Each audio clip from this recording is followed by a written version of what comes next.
Welcome, everyone. This is Mavis Curry, and I'm the hostess of the Summit Living and Loving Beyond Addiction, and I greatly appreciate you joining us today. And today we have Dr. John Airsman. I'm very honored to have him here. He's a licensed counselor and also holds a doctorate degree in psychology. And he's been doing research on substance abuse during his studies, and looking at the disorder, the substance abuse disorder. Sorry, I'm a little stuttery this morning. Substance use disorder, there you go. And another topic that caught my attention, emotional dysregulation. And so Dr. John is going to share with us today a perspective. And so, John, what I'd like to do first off is welcome you. Thank you for taking the time to do this. Thank you, Mavis. And I'd like for you first to kind of share us a little bit about your own personal journey and how you moved into this, and then we'll move into your passion and what I believe our viewers are going to be interested in listening to. Well, I've always had a personal interest in psychology from a long time ago, and I've had my own battles, as we all do, with numerous things, and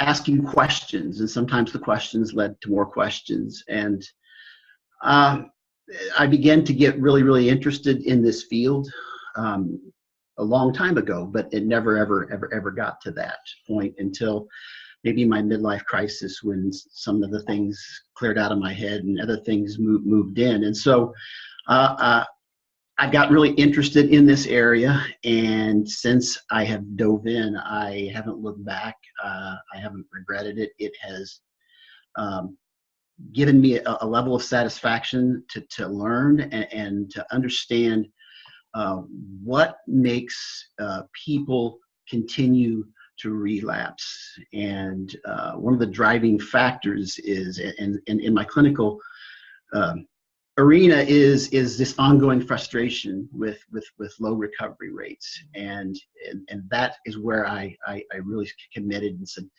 let's find out what is happening, what is going on, and what needs to happen to lower these lapse rates, and to get people into a healthy relationships and well-being, and a life that they kind of always really wanted, but they were trying to substitute it with substance, and it didn't work out for them. Yeah, you mentioned relationships, and certainly I've heard this area called the disease of relationships, and it really is fundamental to our existence, whether we're connecting to each other, to family, to friends, even to other things and places. It's this capacity to really get connected and stay connected. And I know you've been looking at, and particularly the neuroscience around addiction. Can you talk a little bit about that? Sure, I love talking about that. And one of I was exposed to some things by a guy named Kevin McCauley years ago that sparked my interest. And as I begin to use this material, a number of things begin to happen. Is people who suffer from addiction very much want to know what is happening. Yeah. Why am I doing this? Why am I making irrational decisions? Despite the consequences, and they know the consequences. Why do I repeatedly go back? And so neuroscience provides this foundation of what the problem is, Mavis, and I find that they light up when they begin to understand the science behind it, and the majority of them are very left brain, and they easily integrate that like a milkshake through a straw. They can't get enough of it because it explains the problem, and here's the big, a couple of other things, is it mitigates shame. When they understand it as a neurological issue, and whether it's a choice or that's something we can explore later on, but at some point they have no choice when this mesolimbic system is significantly dysregulated. The second thing is it improves motivation towards recovery. And so neurology says, yes, we can change brain structure through neuroplasticity, increase gray matter. And we see, I was looking at a study the other day, we see improved gray matter in the prefrontal cortex in as soon as 2 weeks. So this is encouraging news, that they can get better, provided that they have a good foundation. So when I present this information, it is a great foundation, but it is only a part of the bigger picture. Knowledge is good, but that's just the first step. Yeah. So what you're saying is it helps them see cause. And Yes. we can't move forward if we don't know where we are. Absolutely. And so this is giving me a grounding, and it's putting it in a space that I can look at as opposed to bringing it inside of me and beating myself up with it. Correct. So that's wonderful. So tell us a little bit more about what is it? You got me really curious. Okay. Well, it's to synopsize this the best I can, is what we, when we deal with addiction, we're looking at a very specific part of the brain, and Dan Segal, I'm going to take from him, and he has the hand model of the brain, and it's, if the thumb is the limbic system, and the frontal part of the fingers are the cortex, it wraps around that, and we see how integrated these systems are. I mean, my wrist being the spine, and the pons and the medulla being up here. But this specific region here is a very survival-based, primitive part of the brain that really has no consciousness. Its entire purpose is to keep the organism alive, and we see this in rat studies, and we see it in PET scans and MRIs when people are exposed to cue-induced triggers. We see this part of the brain light up like 4th of July. So this mesolimbic system is a dopaminergic system, and also overlaid with the stress system, fight or flight, as well as the opioid system. So drugs of addiction will come in and massively dysregulate that. So in other words, this part of the brain was set up for nice rewards, like looking at a sunset, or eating a good meal, or experiencing a connection with a loved one, an intimate conversation with your spouse about your emotions. Those are natural dopaminergic rewards that also move natural opioids. And so when we take drugs of addiction, it never was intended to be exposed to that. The brain is a marvelous mechanism, and so it has to compensate for these massive amounts of dopamine spikes. It's like if you hurt your knee, you're going to walk funny, or to compensate for that. Well, the brain does the same thing. So over a period of time, we see neurological adaptions that are dysfunctional. And so this is problematic because it never, ever restores to its normal state. So, and we have another portion of the brain called the prefrontal cortex, which is full of different pieces, and I won't go into all of those, but those are very important in emotional regulation, assessing value to certain stimuli. And so we see this part of the brain really, really not having much of a say-so when the limbic system becomes this full-blown rogue survival system. And this is why people of addiction do things that, why did I do that? And why am I continuing to do it? They are limbic driven by this system that is based on survival. So addiction essentially becomes a survival mode at some point. And so the goal, is to, of counseling and spirituality and things, relationship, is to get this frontal cortex, getting it functional, getting it back to health, or maybe even to health for the first time, so that it serves the purpose of actually regulating, which was its original intent, to downregulate this limbic system and say, whoa, irrationality, bad idea, these kind of things. So that's kind of, what it is, the best that I can explain it. Mm-hmm. Does that answer your question? Yeah, that's fascinating. So what I'm hearing in that is that there's things that are getting tuned and imprinted all over the brain, and then it becomes a natural coping mechanism when we're in the limbic system, and when we're out in the prefrontal cortex. Again, it's another pattern of how do I deal with what's in front of me, because we're also dealing with the families and the friends and the colleagues, and so everybody starts to adapt to the way the person is.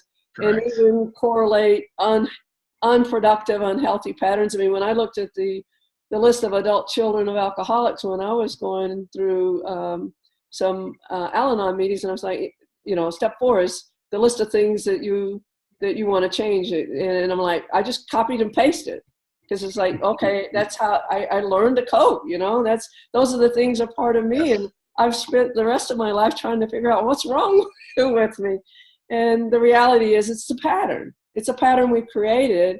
And you mentioned neuroplasticity, and the acceptance recognition. I can change that when I change my thoughts and when I change my attitude. So, talk a little bit more about. You touched on spirituality and neuroplasticity. Sure. It's the science and the spirit of coming to the same place here. Yes, and that's always an interesting connect.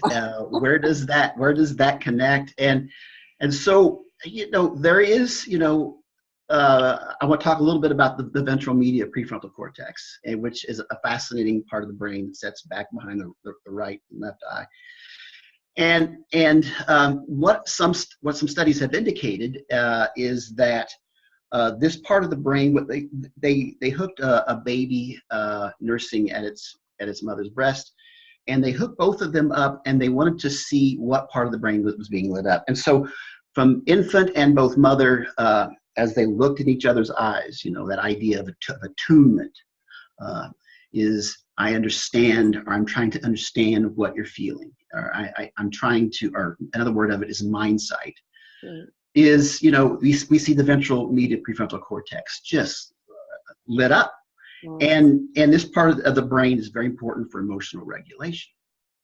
And without that, it's difficult to, calm oneself or self-soothe. So the role of spirituality in this is, first and foremost, it is important for not just the population of people under substance use disorder, any kind of addictive disorder, is this idea that we are all imperfect.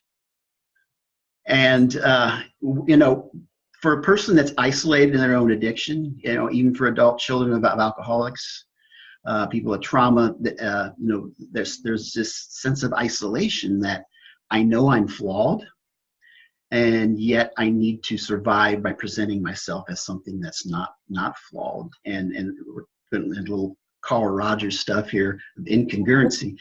But so, spirituality embraces imperfection. And, a book by Ernie Kurtz, Ernie's passed on now, Spirituality of Imperfection. And in this book, he really unpackages that the essence of our humanity is embracing our imperfections. And so when someone can do that, Mavis, all of a sudden, oh, I'm broken, and so are other people. There's this opening up, which allows people to communicate or begin having dialogues, which will increase functions in this brain region I just discussed. So we see the beginnings of some neural rewiring by just embracing relationships and one's brokenness. Mm-hmm. Mm-hmm. Yeah, it's interesting. Brokenness is not always a term that people like to hear, and yet imperfect, or I like to call it, it's some place and point in time, and in every place and point in time, we have opportunities and experiences that we feel like we're in infancy, that we don't know. And so we call it brokenness. And the beauty of all these communities is that we get to commune with, connect with, have a relationship with people like me. Yes. So that we know we're not by ourselves, and that whole sense of connection. There was Johan Hari that did the TED Talk on addiction, and he says that towards the end of it, that really resonated with me is propose that the opposite of addiction, which tends to isolate, is connections. Yep. And that relationships really are critical to this, and yet relationships in this space are the most frustrating because we haven't created some of the foundational elements that make those a little bit more enjoyable or a little bit easier to form. And we also have a tendency to, when it's not comfortable, and I haven't had one relationship that I haven't at least got to a point of a little argument, if nothing, sometimes more. And it pulls us back into a place, our habit to be safe. So talk a little bit about emotions and this emotional quality of this and the dysregulation. Sure. So one of the things that surfaced during my research was this word called alexithymia, and that's a big word. yeah, it's harder to spell. And we see that maybe 40 to 60% of a very specific study done on AUD, or alcohol use disorder, had symptoms of alexithymia. And what it is difficulty identifying and describing emotions. Oh, okay. So this is, seems to be the first resistance that I would meet as a clinician. And a lot of times they just don't know what they're feeling. Yeah. And to ask them, how are you feeling? They don't know. And so, it's a survival strategy that if I just shut down my internal mechanisms, if I shut down how I feel, then I can navigate much better. Because, if you can't regulate, you're not going to form social connections. You're not going to want to be around social connections because they're just too painful. Yeah. And there's always questioning of oneself. Am I okay? Am I accepted in this environment? What am I saying? Calling it, you kind of walk beside yourself and judge yourself every word you say, and it makes it difficult and quite miserable to socialize. So they tend to gravitate towards isolation. So emotional regulation is something that what showed up as a substrate or an underpinning of substance use disorder. And what I also discovered was that it could be transmitted generationally, which was interesting. So, being another word for it is emotional intelligence. Yes. There's a lot of books out there on that. There are lots of books on that, and it's. I heard a presenter say we need a course in high school on how to regulate emotions. When is that going to become part of the curriculum? Because I'm not sure if it's always been a problem, but with our culture, or maybe it's been around since the beginning of time. But the ability to cope and emotionally regulate. To when that amygdala gets alerted, the stress systems go online, and craving and relapse become a very viable option, because immediately that person goes to a habit-based part of the brain. So emotional regulation is the hard part, and it works, and it dovetails with social connections. You can't really separate them, Mavis. So what have you found that as far as a pattern and program, because this is part of just being a human being. Right. And I know we can do things and even prescribe additional medication to help. Do that. What do you recommend your clients in moving into a place where they can start learning and shifting and altering these patterns that they've created, and start becoming more comfortable with being in life and more fulfilled in the life and the relationships? Sure. So, there are plenty of support communities out there that provide so much of this stuff: acceptance, identification of the problem, decrease isolation, a sense of belonging, which is so huge, to go where people know my name, know my face, and are happy to see me. So one of the things that, in a clinical or therapeutic environment is, this emotional part of the brain that seems to be shut down, is there's a number of ways to do that. And to bypass alexithymia, or an emotional dysregulation is some of the things is called, I like utilizing a psychodrama. And psychodrama is, if you never done that, it's quite a wild ride. And what it does is people get to work with their own stuff by scripting, using other people, and even the participants access these parts of the brain by watching another person. So they become empathetic. Yeah. That's one way. I've had a lot of success with that. People walk out and say, "Oh, I'm so exhausted." And I was like, "Good." You know, it's exercise. Yeah. Another thing, and you talked about earlier, Mavis, was dream analysis. And I've done, some work with that. And some work by a guy named Ullman says that, if we are suppressing emotions, the brain is magnificent. So during our nocturnal hours, if the brain says this emotion needs to be expressed because it's been suppressed, it's kind of like a beach ball. You ever try to set on a beach ball in the water and you can only keep it down for so long? So what happens is during the night, the brain will gather imagery from other parts from stored memory and construct a dream narrative to express that motion. And so what's interesting is most people can come down to a specific image within the narrative that's trying to express the emotion. Mm. And if I can get them on that image, I say, do you feel that emotion right now? And it's yes. And so that is where we go to work on that emotion. Excellent. What I'm hearing you say, and ultimately, it's all about being able to have an experience and learn from the experience. And especially for when we've had traumatic experiences, it is very difficult to stay with it. So creating a safe place to recreate the experience, and even our own body, our own mind creates that for us through dreams. Here's our safe space. Now, let's have a friend with me to observe me in this space doing what's scaring the living bejesus out of me. And then if I don't understand it, somebody's right there saying, well, here, did you see that? What do you think about that? And guide through the experience so that learning occurs. Correct.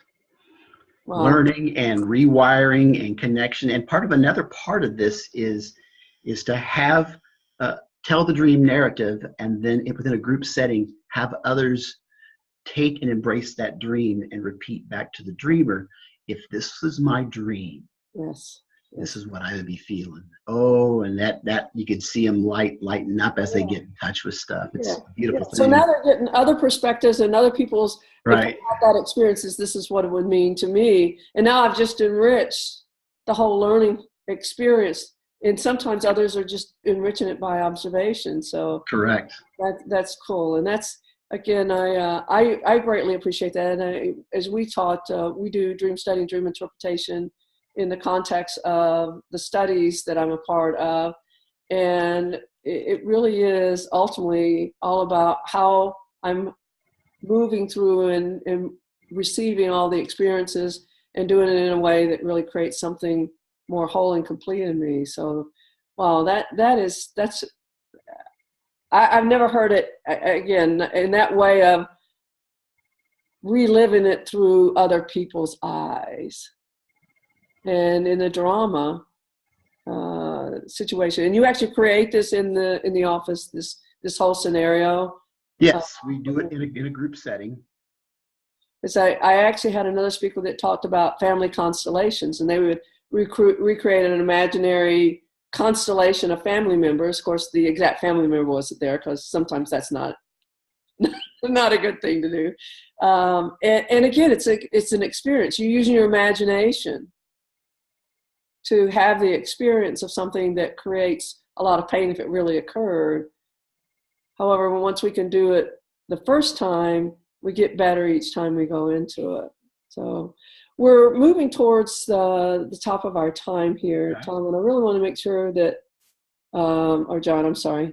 I want to make sure that we touch on anything that you feel is, in your experience, a real difference maker. Is there any other important aspect of what you've seen and learned in working with individuals, in particular with relationships, and how to be and move into a more fulfilling connection with others. And in particular, that significant other always seems to be the one that really gets the biggest